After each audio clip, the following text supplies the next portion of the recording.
सभी को नमस्कार। हिंदी कक्षा में आपका स्वागत है। आज हम कक्षा 7 की हिंदी पुस्तक दुर्वा का 17वां पाठ मौत का पहाड़ पढ़ेंगे। यह मदन दत्त जी द्वारा रचित एक चित्रकथा है। चित्रकथा यानी पाठकों के मनोरंजन के लिए पत्र पत्रिकाओं में प्रकाशित रंगीन या एकरंगी चित्रों वाली कथा या कॉमिक्स को चित्रकथा कहते हैं। चित्रों के माध्यम से कहानी और रुचिकर हो जाती है और बिना संवाद पढ़े भी विद्यार्थी अपनी तर्क शक्ति से चित्रों के माध्यम से अपनी कल्पना व अनुमान से कहानी का सार समझ लेते हैं। इस कहानी में बताया गया है कि हमें अपने घर के बड़े बुजुर्गों का मान सम्मान करना चाहिए। उम्र बढ़ने से वे बोझ नहीं बनते, बल्कि अपने अनुभव और तजुर्बे से हमारा मार्गदर्शन करते हैं। इचरो और चिरो नाम के दो भाई थे। दिन भर वे अपने खेतों में काम करते थे। शाम को जब थके हारे घर लौटते तो उनकी माँ सुमी उनके लिए भोजन तैयार रखती थी। तीनों माँ बेटे हंसी खुशी से अपना जीवन यापन कर रहे थे कि अचानक माँ ने महसूस किया कि मेरे बच्चे कुछ कुछ उदास रहने लगे हैं। अब तो काम में भी उनका जी नहीं लगता था। कारण तो माँ को भी पता लग गया था कि जिस राज्य में वो रहते थे वहाँ के राजा ने एक नियम बनाया था कि उनके घरों में रहने वाले बूढ़ों को 70 वर्ष के होते ही दूर दिखते विशाल पहाड़ पर उनके बेटे सदा के लिए छोड़ आएंगे। क्योंकि राजा मानता था कि 70 वर्ष के बाद बूढ़ों की योग्यता और ताकत खत्म हो जाती है और वे अपने परिवार और समाज पर बोझ बन जाते हैं।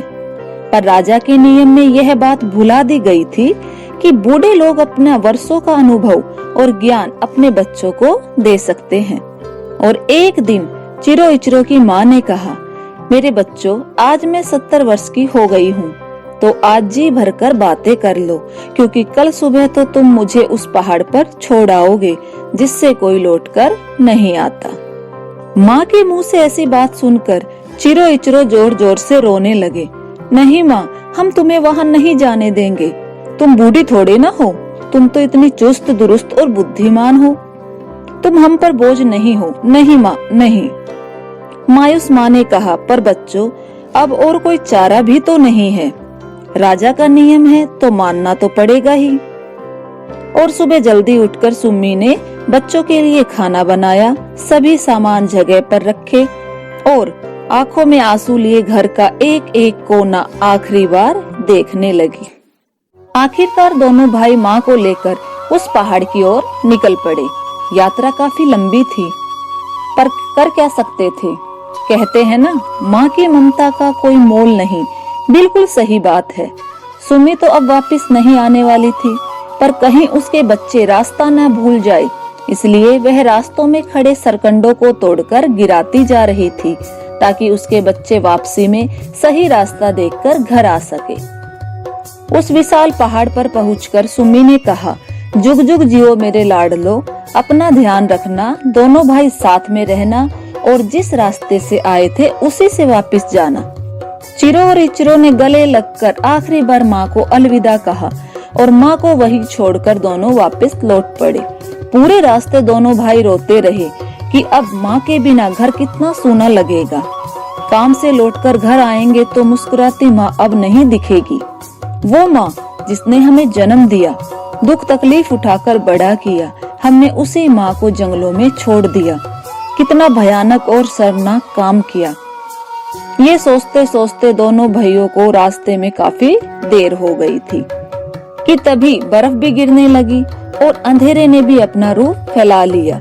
यह देखकर दोनों भाइयों ने वो रास्ता छोड़ छोटे रास्ते से घर जाने का निर्णय किया कि अचानक जोरदार तूफान शुरू हो गया। अब कैसे जाएं? हम कहाँ हैं? इचरो, हम रास्ता भटक गए हैं, आगे कोई रास्ता नहीं है। काफी प्रयास करने के बाद भी वे रास्ता ढूंढने में असफल रहे और फिर उसी पहाड़ की ओर दौड़ पड़े जहां उन्होंने अपनी माँ को छोड़ा था। माँ, माँ, तुम कहाँ हो? हम रास्ता भटक गए हैं, कहाँ हो तुम? अपने बच्चों की आवाज सुनकर झाड़ियों में बर्फ से अधमरी सी पड़ी सुमी में जान आ गई और वो अपने बच्चों के पास आ गई। उन्होंने जान लिया था कि बच्चों को अब मेरी जरूरत है। दोनों भाइयों ने अपनी माँ को डोली में बिठाया और घर की तरफ चल पड़े। सुम्मी ने आते समय जो सरकंडे तोड़ तोड़ कर डाले थे वो उन्हें दिखाती हुई उसी रास्ते से घर आ गई। घर आकर दोनों भाई माँ से लिपट गए और कहा, चाहे कुछ भी सहना पड़े पर तुम्हें कभी भी नहीं जाने देंगे। गांव वालों और सिपाहियों को पता न चल जाए इसलिए उन्होंने माँ को झोपड़ी के पिछले हिस्से में छिपा दिया। एक दिन उस राज्य के राजा ने सभी परिवारों के पुरुषों को बुलाया और कहा, मैं तुम्हें कुछ काम बताऊंगा जो कि तुम सबको करने होंगे। जो लोग असफल रहेंगे उन पर भारी जुर्माना होगा। पहला काम यह है कि राख की रस्सी बनाकर लाओ। रस्सी, वो भी राख की? इचरो और चिरो ने घर आकर राजा के इस अनोखे काम के बारे में माँ को बताया। माँ ने कहा, अरे ये तो बड़ा आसान है। एक रस्सी पर खूब सारा नमक का पानी डाल दो, फिर उसे एक पतरे पर रखकर आग लगा दो। रस्सी जलने पर राख रह जाएगी पर नमक की वजह से वह बिखरेगी नहीं। चिरो इचरो ने वो वैसा ही काम दरबार में कर दिखाया। उनका काम देखकर राजा बड़े प्रसन्न हुए और जो लोग वो काम नहीं कर पाए उन्हें जुर्माना भरना पड़ा। अब राजा ने दूसरा काम बताया कि बिना किसी औजार की मदद से संग के आर पार धागा पिरोना है। सुमी ने उस समस्या का भी हल निकाल लिया। उसने एक चींटी पकड़कर उसके पैरों में धागा बांधकर संग के ऊपर वाले छेद में उसे छोड़ दिया। फिर संग के मुंह पर कुछ चावल के दाने रख दिए। चावल के दानों की खुशबू से चींटी अपने आप रास्ता बनाकर संग के मुंह तक पहुँचेगी तो धागा भी मुंह तक पहुँचाएगा, वो भी बिना संग को तोड़े फोड़े। माँ की दी गई तरकीब से दोनों भाइयों ने वो काम कर दिया। अब तो राजा की खुशी का ठिकाना ही नहीं रहा। अब राजा ने तीसरा काम बताया। बांस के टुकड़े में जड़ और तने को पहचानना था। माँ की बताई सीख से दोनों भाइयों ने दरबार में वह प्रयोग कर दिखाया। पहले बांस के टुकड़े को पानी में डाला और जो सिरा तैरने लगा वह तने की ओर का है और जो डूब जाए वह जड़ की ओर का है। इतने कठिन कार्य को देखकर राजा बहुत प्रसन्न हुए। अब राजा की अगली चुनौती थी ऐसा ढोल लाना जो बिना बजाए बजता हो। बच्चों ने घर जाकर फिर माँ से समाधान पूछा तो सुम्मी हंस पड़ी। उसने बताया कि अचार के डिब्बे का ढक्कन और पैंदा हटाने से वह दोनों ओर से खुल जाएगा। फिर उस खुली जगह पर चमड़े के गोल टुकड़े करके लगा दो और फिर उसके अंदर कुछ मधुमक्खियां छोड़ दो। राजा इस करतब को देखने के लिए बड़ा उत्सुक था। उसने जैसे ही ढोल को हाथ में उठाया तो अंदर वाली मधुमक्खियां घबराकर उड़ी और चमड़े से टकराने से उसमें आवाज आने लगी और ढोल अपने आप बजने लगा। चमत्कार, चमत्कार! मेरे बताए सभी कार्य पूरे करने के उपलक्ष्य में ए लड़को, मैं तुम्हें उगते हुए सूरज का पदक प्रदान करता हूँ। रुकिए महाराज, पहले हम एक अपराध स्वीकार करना चाहते हैं। आपके इस सम्मान के हकदार हम नहीं बल्कि हमारी माँ है, जिन्हें हमने अपनी झोपड़ी के पीछे छिपा रखा है और वो 70 वर्ष की हो चुकी है, पर हमने उन्हें नहीं जाने दिया। इस तरह हमने राज्य का नियम तोड़ा है। क्या तुमने मेरे बनाए नियम को तोड़ा है? तब तो तुम्हें वही दिया जाएगा जिसके तुम लायक हो। तुम्हें माफ किया जाता है। बच्चों, तुमसे मुझे बहुत बड़ी सीख मिली। मैं आज अपने बनाए इस निर्दय नियम को रद्द करता हूँ। महाराज की ऐसी बात सुनकर चिरो और इचरो ने गांव वालों का जुर्माना भी माफ करवा लिया।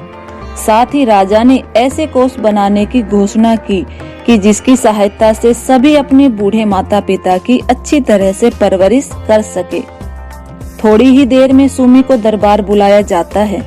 राजा कहते हैं, सुमी, तुम्हारी सूझबूझ और समझदारी के लिए और जो ममता तुमने अपने बच्चों को दी है उसके लिए मैं तुम्हारा सम्मान करता हूँ और आज से तुम और तुम्हारे बेटे मेरे शाही सलाहकार होंगे।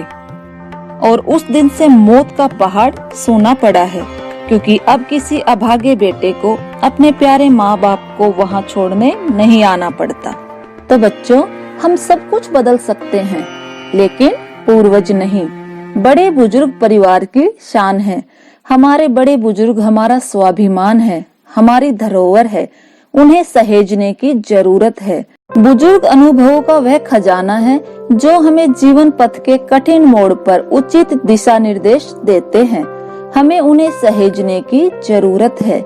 इनकी छत्र छाया से हमारी सभ्यता व संस्कृति जीवित रह सकती है। और अंत में, फल न देगा न सही, फल न देगा न सही, छांव तो देगा तुमको, पेड़ बूढ़ा ही सही, आंगन में लगा रहने दो। तो आज इतना ही। जल्दी आपसे फिर मिलते हैं। तब तक धन्यवाद।